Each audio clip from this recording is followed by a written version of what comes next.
mag-comment kayo kung pwede natin damit. Ano guys, nakapuro. Next vlog ako.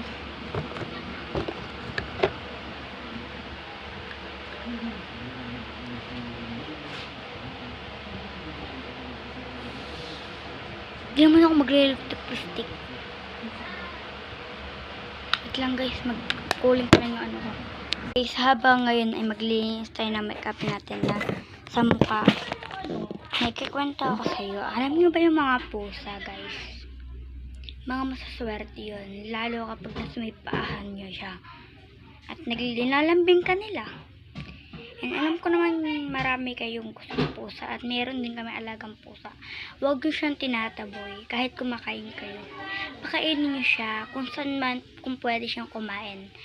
Pakainin nyo lang siya. Kasi, at huwag nyo siya tinataboy. Wala na. Bye-bye.